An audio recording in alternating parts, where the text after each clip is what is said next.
2024 के लिए लोकसभा के चुनाव का बिगुल बज चुका है। चुनाव आयोग भी जल्द तारीखों का ऐलान करने वाला है। इसी बीच उत्तराखंड के हरिद्वार की खानपुर विधानसभा सीट से एक निर्दलीय विधायक उमेश कुमार भी इस बार लोकसभा के लिए चुनाव लड़ने वाले हैं। लोगों के बीच उमेश कुमार खुद पहुंच रहे हैं और लोग उनके साथ जुड़ते हुए भी नजर आ रहे हैं। लेकिन मैं आपको बता दूं कि उत्तराखंड में भाजपा और कांग्रेस के बीच जबरदस्त टक्कर देखने को मिलती है, लेकिन खानपुर विधानसभा सीट से विधायक उमेश कुमार एक निर्दलीय विधायक हैं और लोकसभा के लिए तैयारी भी कर रहे हैं और लोग भी उनके साथ जुड़ते हुए चले जा रहे हैं, क्योंकि खानपुर विधानसभा सीट से उमेश कुमार ने निर्दलीय होते हुए भी काफ़ी विकास कराया है।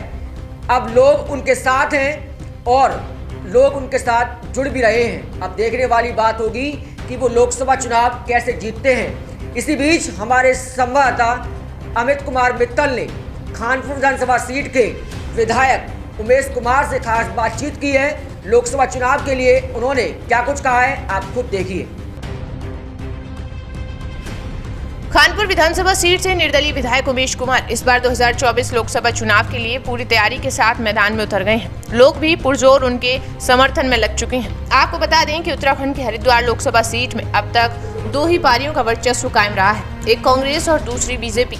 पिछले 2 बार से लगातार लोकसभा सीट जीतते आ रहे रमेश पोखरियाल निशंक ने हरिद्वार के विकास कार्यों का जो कार्य किया है वो काफी हद तक सराहनीय रहा है। लेकिन खानपुर विधानसभा सीट से निर्दलीय विधायक उमेश कुमार ने इस बार दोनों ही दलों को भेदने का निश्चय कर लिया है। उनकी लोकप्रियता और उनकी कार्य क्षमता को देखते हुए लोगों का साफ तौर पर कहना है कि जो कार्य पिछले 2 बार से लगातार चुनाव जीतते आ रहे सांसद ने किया है वो उमेश कुमार भी करेंगे, क्योंकि उमेश कुमार सिर्फ दावों का ही नहीं बल्कि अपने सच्चे इरादों का भी पक्का है। कभी 111 कन्याओं का विवाह, तो कभी मंदिर निर्माण, तो कभी गरीब बच्चों को प्रोत्साहन राशि आदि वितरित करना, यही उनकी प्रमुखता है। और उनकी छवि को लोग जनता विधायक के नाम से जानते हैं, क्योंकि अपनी विधानसभा छोड़ दूसरी विधानसभा में भी उन्होंने ऐसे कार्य किए हैं जिनको लेकर जनता अपना मन बना चुकी है कि इस बार हरिद्वार लोकसभा सीट से ऐसे सांसद प्रत्याशी को चुनेंगे जो उनकी समस्याओं के साथ साथ क्षेत्र के विकास और उत्थान के लिए भी कार्य कर सके। एक सवाल के जवाब में उन्होंने ये कहा कि मैं जनता का हूँ और जनता के लिए समर्पित रहूंगा। मामला चाहे सदन का हो या फिर क्षेत्रीय समस्याओं का, किसी भी हद तक जाने के लिए तैयार हूँ ताकि जनता का कोई भी कार्य न रुक सके। और अगर जनता को मुझ पर विश्वास है तो मेरा कर्तव्य यही है कि जनता के विश्वास पर खरा उतरूं और हरिद्वार लोकसभा क्षेत्र को नई ऊंचाइयों तक पहुंचा सकूं। 2024 साबित कारगर कितना होगा ये तो वक्त बताएगा, लेकिन जो भी होगा वो ऐतिहासिक होगा। जनता आपके साथ जुड़ी है, जनता की यही पुकार अब की बार उमेश कुमार। जहाँ खड़े वहाँ सरकार से बड़े जनता हमारे साथ है। हमको क्या जरूरत, हम किसी से, हम तो कहते हैं सबसे कि भाई लोग जब हम विधायक बने तो उस समय लोग कहते थे, जब चुनाव चल रहा था कि भाई निर्दलीय विधायक है, सरकार भाजपा की आ गई या कांग्रेस की आ गई तो काम कैसे होगा, निर्दलीय विधायक को तो कोई पूछता नहीं है। तो हमने उस समय एक नारा दिया था कि जहाँ खड़े वहाँ सरकार से बड़े, और ये हमने साबित कर दिया कि जहाँ खड़े वहाँ सरकार से बड़े।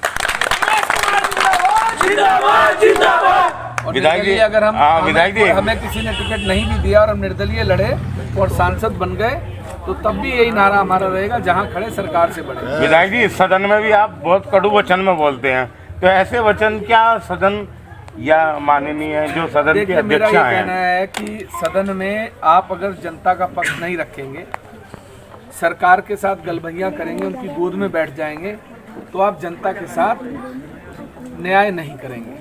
जनता के साथ न्याय करना है तो आपको सदन में लड़ना पड़ेगा, अपनी आवाज़ बुलंद करनी पड़ेगी। जैसे इस बार आपने देखा हमारा सदन में झगड़ा हुआ, शहजाद जी के साथ हुआ था आपका। शहजाद जी के साथ हुआ, बदतमीजी कर रहे थे, हमने उनको उनकी भाषा में जवाब दिया। और विधायक जी, उसमें एक परिभाषा भी आई थी कि मुझे ऐरा गैरा विधायक मत समझो।